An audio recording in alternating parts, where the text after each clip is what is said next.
I'm going to show you how you can make your own lotion step by step. I'm going to be sharing my tips, guidelines for making a moisturizing lotion. So let's get started.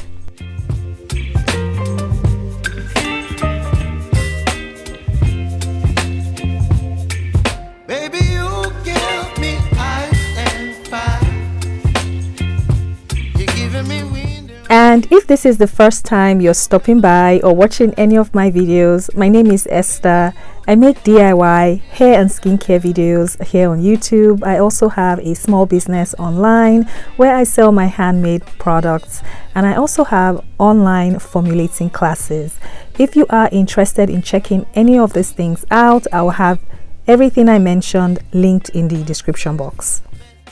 A lotion will typically have a thinner and lighter consistency.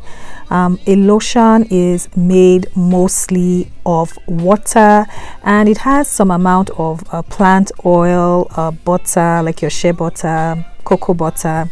So it's used to moisturize, hydrate your skin. So it's basically an emulsion. So an emulsion is when you're combining oil and water together to make that product. So that's an emulsion. What makes up a lotion? So these are the ingredient categories. So starting off with water, so that would be your distilled water, or you can use hydrosols like a rose hydrosol, lavender hydrosol, things like that, or aloe vera juice. You always need a humectant. This is going to attract moisture to your skin. That's what's going to make your lotion hydrating. The most common one is vegetable glycerin. You have other ones like the sodium lactate, propendal, panthenol. You need a plant oil or a butter. There's so many plant oils, carrier oils, shea butter, cocoa butter, grapeseed oil. There's so many. And you need the main ingredient as well, which is your emulsifying wax. That's going to combine or blend the water and oil together to avoid separation. There are many emulsifying waxes. I like to use Ritamol's SCG, Olivem 1000, there's Lotion Pro 165. There are many emulsifying wax options. Co-emulsifying wax also function as thickeners, like your cetyl alcohol, stearic acid. They will help to thicken up your lotion. You also have xanthan gum, that's a thickener. You need a preservative. This is a must for any water-based product you're making. A preservative is going to stop the growth of bacteria, yeast, and mold. I have several preservative videos. I will leave them, or I will link them in the description box. A good antioxidant like vitamin E, and essential oil, fragrance oils. These are optional, but they give a lovely scent to your lotion if you're making a body lotion. Actives are completely optional. So actives like your vitamin C, niacinamide, or any active that you want to include in your lotion, that would be part of your ingredient categories. So this is just a helpful guideline if you're struggling to make lotions, or it's something you've been thinking about. These categories have been a very helpful guide for me when I'm formulating my lotions or my emulsified body butter products. But you are also welcome to adjust them or switch out ingredients to make it work best for your own lotion formula that you are coming up with. And here is my lotion making guideline. This is just a general guideline. So this is the breakdown. So whenever you're writing your lotion formula, you can use this as a helpful guide. Your water, you want to aim for 70 to 80%. A lotion has a much higher water content than an emulsified body butter that is a much thicker consistency. So stick with your humectants. These are the percentages. They are just a helpful guideline. Humectants have different usage rates suggested by suppliers. Same thing for emulsifying waxes. Plant oils and butters, I would say stick to a range anywhere from 3 to 15%. Your co-emulsifier that also thickens your lotion, you don't want to make it too much, because then you're going to have a much thicker lotion. But if that's what you're going for, then it's fine. Same thing with thickeners like your xanthan gum, keep it under 1%. If you want, like I said, a thick lotion consistency, then you can always increase the percentages. Your antioxidant usually has this typical usage rate. Your preservative, follow the suggested usage rates, the percentages from your supplier, because preservatives have different usage rates. Same thing with fragrance oils, essential oils. You want to follow your supplier's recommendation.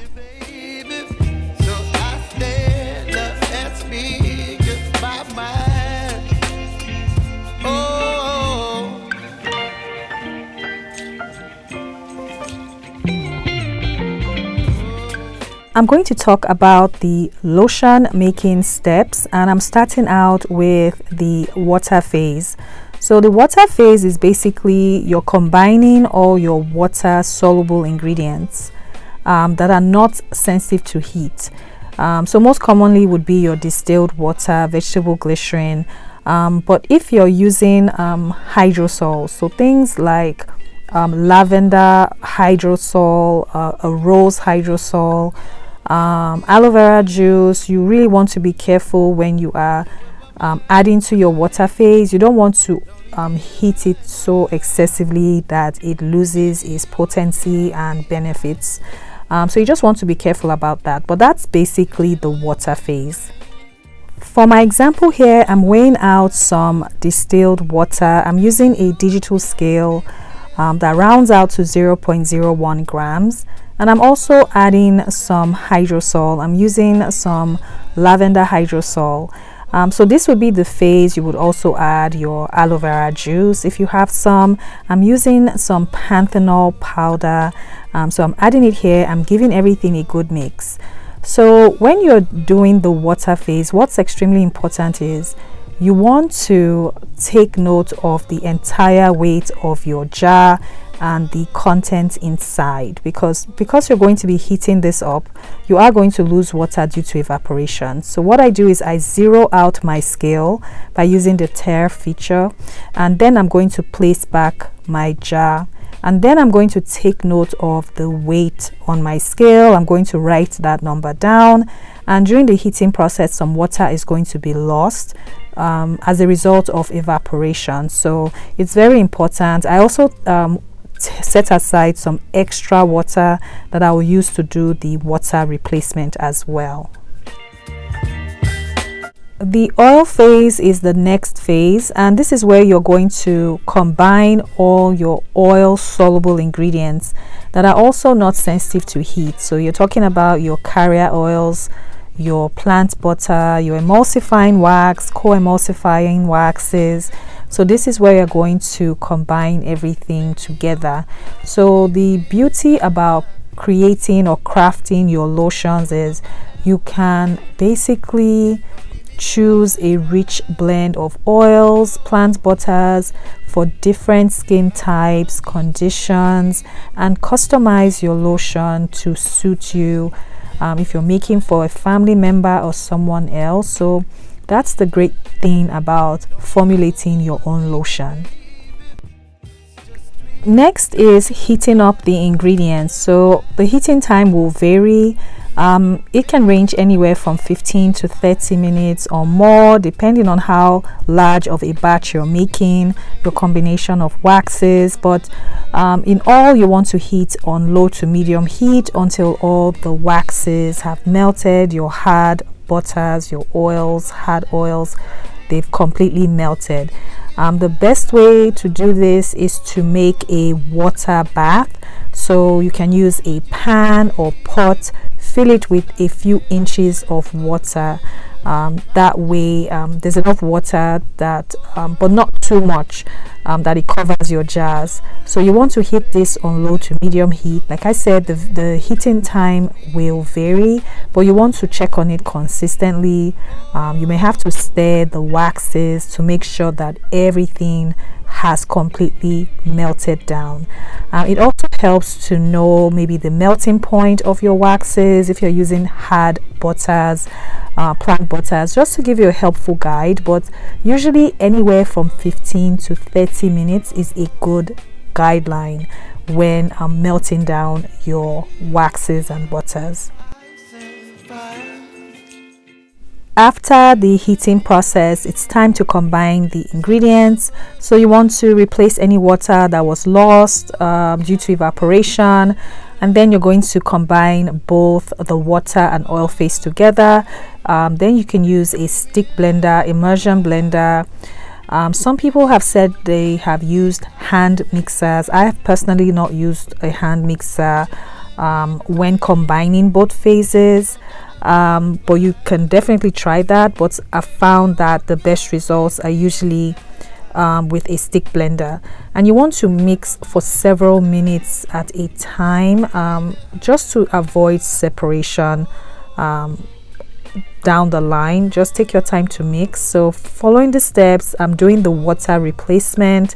Using the water I set aside, I placed my jar on the scale and I checked the number I wrote down, and then I just used the water to I set aside to replace any water loss, adding the water phase to the oil phase, and then I'm using my stick blender, immersion blender.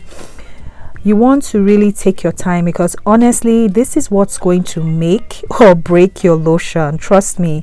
I've had situations where I've blended for a few minutes, it looks like everything is emulsified.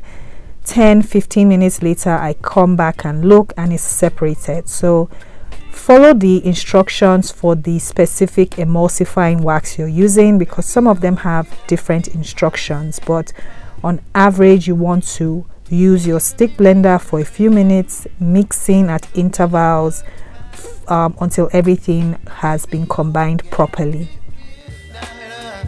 Next is the cool down phase. So this phase is where you're going to add ingredients that are sensitive to heat. So common ones are your preservatives, extracts, actives, maybe like your vitamin C, your essential oils. You want to add it when your lotion mixture has cooled down. I usually like to add it when my lotion mixture is at 100 degrees Fahrenheit and below. So if I check it and it's still higher than that, I would just set my mixture to the side until it has cooled down to that temperature or lower. So things like your preservative, and you want to also read the supplier guidelines as well when to add them, because they all vary, but a good guideline honestly that works for me is 100 degrees Fahrenheit and below. Other things like your vitamin E oil, antioxidant, you want to add it here, but that's basically it. So just keep that in mind for your cool down phase. Your heat sensitive ingredients, of course you want to give everything a really good mix. You want to take the time, because your preservative, to adequately preserve your lotion, it needs time, meaning you want to really incorporate it into your lotion. Don't just mix by hand for 20-30 seconds and then maybe a few days later you see your lotion is growing mold. You want to take the time to mix in your preservative at this stage. But at this stage the lotion mixture will still be quite warm, so you can either go ahead and check the pH, which is what I'm doing next. I'm going to go ahead and check the pH. The emulsifying wax you choose, it needs to be in a compatible pH range for the lotion, and I'm going to show you what I mean ahead. But if you don't have actives that might lower the pH, you may not have to make any adjustments to the pH of your lotion. So if you're not adding something like vitamin C that needs to be in a low pH, you can leave your lotion as is. So it really depends, but to check the pH, you need a pH meter. I really suggest using a digital pH meter and not strips if you want to be as precise as possible. So I'm going to show you what I mean about the compatible pH range. So if I head over to Lotion Crafter, an online supplier, and I look up Ritamol's SCG, an emulsifying wax, it's also called Econols on their website. Their guideline is it's meant to be used in a final pH range of 5 to 7.5. So if I'm using Econols or Ritamol's SCG, that is same emulsifying wax, my finished lotion needs to fall in a pH range of 5 to 7.5, and it also says that over here recommended product pH is 5 to 7.5. Most times the lotion honestly is going to fall in that range if you're not adding actives that will lower the pH, but it's just good practice to check the pH. To check the pH, I use my digital pH meter. So I'm just going to explain why I check the pH the way I do. This specific pH meter is usually meant for water-based solutions, so it doesn't read well in maybe thicker solutions, products with more viscosity, because it's meant for more water-based solutions. So to check the pH of my lotion, what I do is I usually weigh about 10% of my lotion to about 90% of distilled water. So that's how I check the pH. So I'll just weigh out about 2 grams of my lotion, add in about 18 grams of distilled water to loosen up the consistency to a more watery consistency. I'll give this a quick mix, and then I'll use my pH meter to check the reading. pH strips are not going to be accurate, so once I rinse off in some distilled water, I now place my pH meter in my solution, and the initial pH reading is at 6.37, which is perfectly okay because I'm using Ritamol's SCG emulsifying wax and the pH range is 5 to 7.5. But I'm just going to show you how to lower the pH in case you want to do that as well. To lower the pH, I use a few drops of some 50% citric acid solution. I'll link the video showing how to make this. So once I mix everything in for maybe 20 to 30 seconds, I leave it alone for about 1 to 2 minutes, and then I'll recheck the pH following the same steps as before. I'm weighing out some of my lotion mixture, adding some distilled water, and then using the pH meter to check the reading. And after doing this a second time, the final pH is at 5.57, which is also within the range recommended from the supplier if you're planning on using Ritamol's SCG. So it is entirely up to you if you want to lower the pH or leave it alone as it was in the beginning. So this is what my lotion is looking like. So as it cools down, it's still going to thicken up some more, so it's still very warm to the touch at this time. So I never like to package my lotion when it's very warm. I like to allow it to cool down a bit. So I just set it aside maybe for 10 to 15 minutes. It really depends, but I just check on it continuously, check the temperature. But for me, I don't like to store my lotion when it's still very hot. It is still very warm, like I said. So this is my process, or this is what I recommend you do when you're storing your lotion. To store your lotion, just select the bottle or container of your choice, but you want to avoid covering up your lotion when it's still hot, because this can cause condensation. So if you cover up your lotion when it's still very warm or hot, you have that water droplets on the lids, and that can cause bacterial contamination. So I would say just wait till it has at least cooled down completely before you place the lids or the caps of the container of your choice. When I checked the temperature here, it was at 81 degrees Fahrenheit. I was okay pouring my lotion into my bottles. So once again, if you still feel your lotion is warm to the touch, you don't have to cover it up. You just have to see what the temperature is. You can use the temperature gun or just wait. Sometimes what I do is, after I've filled up my bottle or bottles, if it's still warm, I just leave it alone. Sometimes I'll leave it overnight.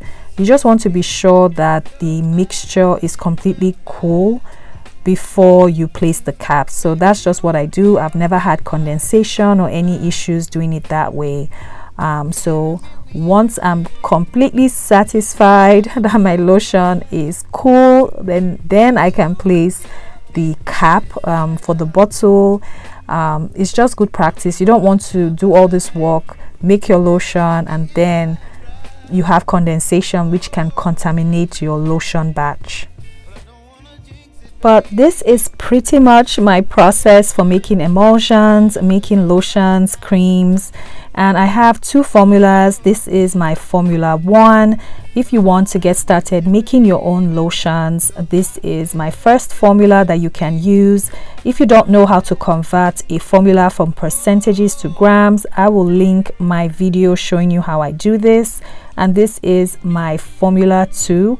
Once again, you can make changes, make this formula work best for your own lotion that you want to make, and you can customize this to best suit your own needs and your own product.